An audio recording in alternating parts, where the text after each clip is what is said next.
কথায় আছে, পাগলে কি না বলে, ছাগলে কি না খায়, কিন্তু এই শিয়াল যে কি খায় সেটা কেউই জানে না।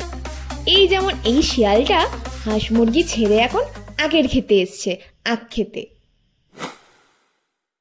এই ক্ষেতের আখগুলো দারুণ মিষ্টি। ওসব হাঁস মুরগি চুরি করা অনেক ঝক্কির, ধরা পড়লে তো একটাও মার বাইরে পড়ে না। তার থেকে এই আখ খাওয়াই ভালো। ভাবছি এবার থেকে আমিও আখ চাষ শুরু করব। এইসব ভাবতে ভাবতে শিয়াল ক্ষেত থেকে আখ তুলে আপন মনে চেবাতে থাকে।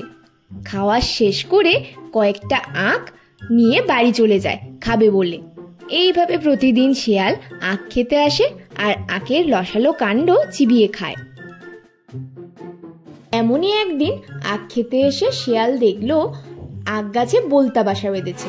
সে তো কোনোদিন এমন জিনিস দেখেনি, তাই বোলতার বাসা দেখে শিয়াল ভাবলো এটা মনে হয় আখের ফল। এতদিন আখ খেতে আসছি, এমন জিনিস তো আগে কখনো দেখিনি। মনে হয় এটা আখ গাছের ফল। এতদিন আখ খেয়েছি, আজকে এই ফলটাই খাবো।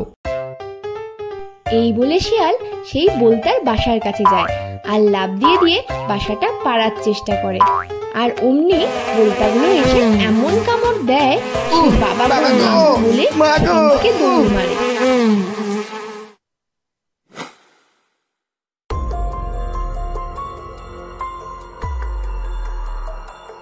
আচ্ছা, আখ যদি এত মিষ্টি হয় তাহলে তার ফলটা কতই না মিষ্টি হবে।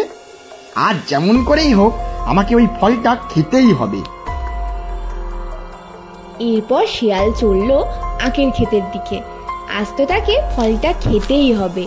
হাঁটতে হাঁটতে এসে পৌঁছালো আখের ক্ষেতের সামনে।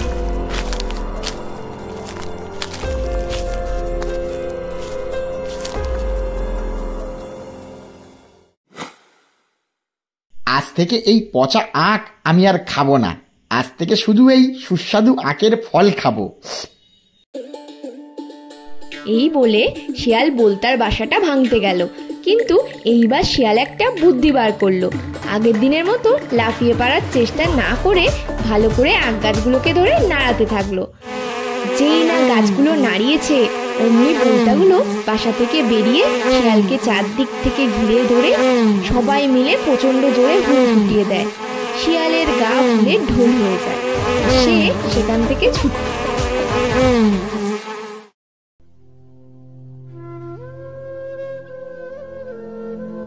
আগের দিনের আঙুর ফল আর আজকের এই আখের ফল, কোনো ফলই খেতে পারলাম না। এখন বুঝলাম সব ফলই টক।